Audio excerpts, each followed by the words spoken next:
दोस्तों, आज का जो वाक़या आपको सुनाने जा रहा हूँ, इसके अंदर बहुत ही बड़ा लेसन है उन तमाम लोगों के लिए, जो ये समझकर ऑस्ट्रेलिया या वेस्टर्न कंट्रीज़ में आ रहे होते हैं कि यहाँ पर आकर हम किसी गोरी के साथ शादी कर लेंगे या किसी सिटीज़न के साथ हमारा अगर कोई चक्कर चलता है या कोई इस तरह का हमारा रिलेशनशिप बनता है, तो उसके थ्रू हम पीआर या सिटीज़नशिप ले लेंगे, तो हमारी लाइफ़ काफ़ी आसान हो जाएगी।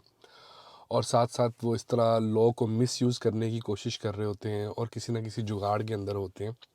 और साथ-साथ इसी जो इंसिडेंट है इसके अंदर एक और बात भी शामिल है, और वो ये है कि जो लोग ये समझ रहे होते हैं कि जो इमिग्रेशन का लॉ है, वो हमारी देशियों की एप्लीकेशंस को ज़रा डिफरेंट तरीके से डील कर रहा होता है, लेकिन जो यूरोपियन, कैनेडियंस या अमेरिकन्स हैं, इनकी एप्लीकेशंस को थोड़ी ज़्यादा प्रेफ़रेंस मिल रही होती है। तो इस वाक़ये को आप एंड तक ज़रूर सुनिएगा, और आखिर में आप अपनी जो भी आपके माइंड में सवाल हो या आपका जो अपना एक पर्सपेक्टिव हो, वो आप ज़रूर कमेंट सेक्शन में शेयर कीजिएगा। तो यार, बात ये है कि 2016 के अंदर एक स्पेनिश लड़की 26 साल की मेलबर्न के अंदर आती है, और प्रोफेशनली वो एक डांस इंस्ट्रक्टर होती है। अब हमें मालूम है कि जो यूरोपियन कंट्रीज़ के लोग हैं, इनको वर्किंग हॉलीडे वीज़ा मिलता है, जो कि 1 साल का होता है, और उसके बाद वो एक्सटेंड होके 1 साल का और हो जाता है। तो बहरहाल वो मेलबर्न में आके रहना शुरू हो जाती है, और लोगों को डांस सिखाना शुरू हो जाती है। अब उसका प्रोफेशन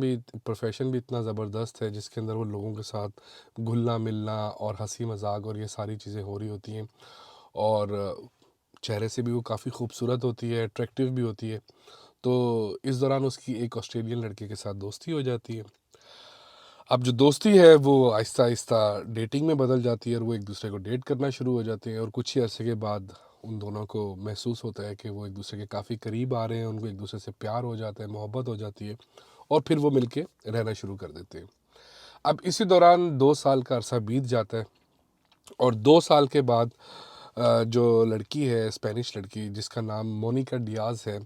उसको ये एहसास होता है कि अगर उसके पास ऑस्ट्रेलियन कोई परमानेंट वीज़ा नहीं होगा, तो उसको एक ना एक दिन अपने मुल्क वापस जाना पड़ेगा। तो ये बात वो अपने बॉयफ्रेंड से भी शेयर करती है, और फिर उसका बॉयफ्रेंड वो मिलकर स्पाउस वीज़े के लिए अप्लाई कर देते हैं। इवन दो वो शादीशुदा नहीं होते, लेकिन वो डिफेक्टो वीज़ा अप्लाई करते हैं। अब जिन लोगों को डिफेक्टो वीज़े का नहीं पता, वो मैं थोड़ा सा गाइड कर देता हूँ कि डिफेक्टो वीज़ा वो वीज़ा होता है जब आप एक लिविंग रिलेशन में रह रहे होते हैं बगैर शादी के, तब भी आप स्पाउस वीज़ा अप्लाई कर सकते हैं, और उसके बाद आपको परमानेंट रेजिडेंसी मिल सकती है। तो 2018 में वो स्पाउस वीज़ा अप्लाई करते हैं, और नॉर्मली इसका जो ड्यूरेशन होता है वो 2 से ढाई साल का टाइम पीरियड होता है आपकी परमानेंट रेजिडेंसी को आने में। लेकिन 2020 में चूंकि पेंडेमिक आ जाता है, कोविड आ जाता है, इसकी वजह से एप्लीकेशंस का जो प्रोसेस टाइम है वो काफ़ी स्लो हो जाता है, और फिर वही जो परमानेंट रेजिडेंसी है वो 2021 मार्च के अंदर जाके मोनिका डियाज़ को मिलती है, और वो काफ़ी खुश होती है अपने पार्टनर के साथ।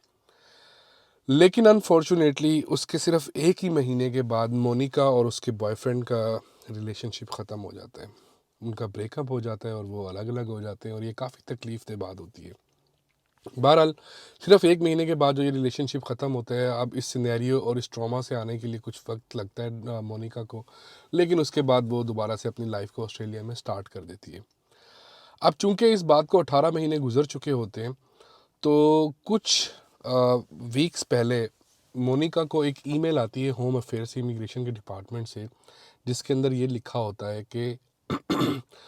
चूंकि हमें ये पता चला है कि आपको जो पीआर दी गई है वो आपके ब्रेकअप के बाद दी गई है,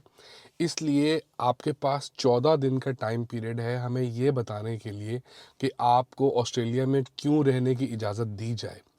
और अगर आप इस चीज़ को प्रॉपर तरीके से हमें कन्वे नहीं कर सकें, हमें नहीं बता सकें, तो फिर हम आपको 28 दिन का टाइम पीरियड देंगे, और 28 दिन के बाद आपको ये कंट्री छोड़ना पड़ेगा। अब ये ईमेल एक तरफ मोनिका को काफ़ी ज़्यादा गुस्सा भी दिलाती है, और दूसरी तरफ परेशान भी करती है, क्योंकि वो पिछले 6 साल से ऑस्ट्रेलिया को अपना घर समझ रही होती है और यहीं पे रह रही होती है। तो पहले तो उसको समझ ही नहीं आता कि ये हुआ क्या है। तो वो इमिग्रेशन डिपार्टमेंट से कांटेक्ट करती है, और इमिग्रेशन डिपार्टमेंट उसको ये बताता है कि मोनिका, आपका जो रिलेशनशिप था, जैसा कि वो आपकी पीआर के 1 महीने के बाद ख़त्म हुआ था, जिस तरह आपने बताया, या एक जो हमें पता चला था, लेकिन हकीकत में आपका जो रिलेशनशिप है वो दिसंबर में ख़त्म हो गया था 2020 में, आपकी पीआर से 4 महीने पहले। और ये बात भी आपके एक्स बॉयफ्रेंड ने हमें कॉल करके बताई है कि आपने हम लोगों से गलत बयानी की या हमें नहीं बताया कि आपका रिलेशनशिप ख़त्म हो गया है। इस वजह से हम आपकी जो परमानेंट रेजिडेंसी है इसको कैंसिल करने का हक रखते हैं। अब मैं यहाँ पर लीगल कंसल्टेंट नहीं हूँ, लेकिन मैं आपको छोटा-सा गाइड कर देता हूँ, बाकी चीज़ें आप अपने लीगल कंसल्टेंट से भी पूछ सकते हैं। Again it's not a legal advice, लेकिन ऑस्ट्रेलियन लॉ के मुताबिक अगर आप किसी के साथ डिफेक्टो वीज़ा में स्पाउस वीज़ा डालते हैं या आप एक दूसरे के साथ रिलेशनशिप में होते हैं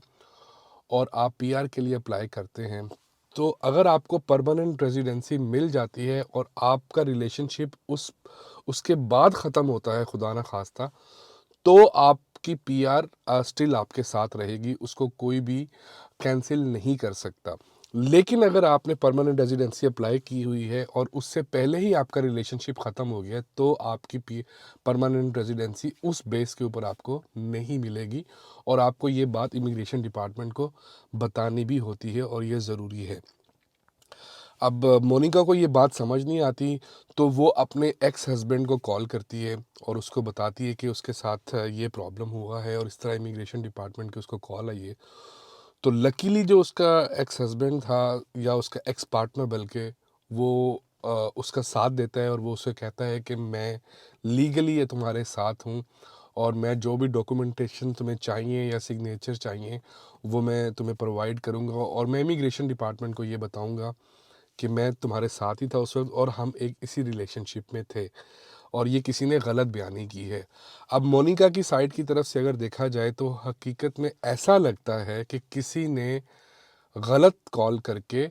इमिग्रेशन डिपार्टमेंट को झूठ बोला है कि इन दोनों का जो रिलेशनशिप था वो उनकी परमानेंट रेजिडेंसी से पहले ख़त्म हो गया था। हकीकत में ऐसा लगता है कि किसी ने फेक कॉल करके मोनिका का एक्स बॉयफ्रेंड बन के इमिग्रेशन डिपार्टमेंट को ये बताया है। लेकिन सवाल यहाँ पर मोनिका ने ये उठाया है कि पिछले 18 महीने से इमिग्रेशन डिपार्टमेंट ने क्यों इसके ऊपर कोई एक्शन नहीं लिया, जबकि उनके पास इतना टाइम पीरियड था और एकदम एक दिन उसको एक ईमेल कर दी और उसको ये बताया गया कि तुम्हारे पास सिर्फ 14 दिन है में बताने के लिए, otherwise you have to leave this country. तो भाइयों और दोस्तों, ऐसा हरगिज़ मत सोचना कि ऑस्ट्रेलिया या किसी भी ऐसे कंट्री में जाके आप किसी को मिसयूज़ करेंगे और उनके साथ इस तरह का कोई आप पार्ट करने की कोशिश करेंगे। आप हमेशा लीगल वे से चलें। मैं ये नहीं कहता हूँ कि आप क्रॉस कल्चरल मैरिजेस ना करें या नहीं होनी चाहिए। इनफैक्ट मैं तो इसका बहुत बड़ा हामी हूँ कि यार अगर आपको कोई भी मतलब आपको आपका पार्टनर पसंद आता है, चाहे वो किसी और डिफरेंट कल्चर से है या डिफरेंट कंट्री से है, तो ये तो बहुत अच्छी बात है एक दूसरे के क्लोज़ आने के लिए, एक दूसरे के कल्चर को समझने के लिए, और बहुत सारी मैरिजेस ऐसी सक्सेसफुल भी हैं। लेकिन आप प्लीज़ किसी को मिसयूज़ मत करना कभी भी अपनी परमानेंट रेजिडेंसी की खातिर। हाँ, अगर आपको वाक़ई में किसी के साथ दिल से मोहब्बत हो जाती है, प्यार हो जाता है, तो आप उनके साथ रहो, आप अपनी लाइफ़ को अच्छे तरीके से स्टार्ट करो और एक खुशी-खुशी एक दूसरे का साथ निभाओ। और साथ-साथ अब आपने इस एग्ज़ाम्पल से ये भी देख लिया कि भाई चाहे आप स्पेनिश हो, चाहे अमेरिकन हो या चाहे इंडियन, पाकिस्तानी, बंगाली जो भी हो, अगर आप लॉ को फ़ॉलो नहीं करोगे या किसी तरीके से आप लॉ को मिसयूज़ करोगे, तो इमिग्रेशन डिपार्टमेंट आपको पकड़ लेगा। वो इस चीज़ में आपको बिल्कुल भी स्पेयर नहीं करेगा। इस वीडियो को ज़्यादा से ज़्यादा अपने दोस्तों तक शेयर करें और स्पेशली उन लोगों को टैग करें जो आपको लगता है कि कोई ना कोई इस तरह का अपने ज़हन में ख़्याल बनाई बैठे हैं बाहर जाने के लिए और सोच रहे हैं कि शायद इस तरह से हमारी कोई ना कोई जुगाड़ हो जाएगी।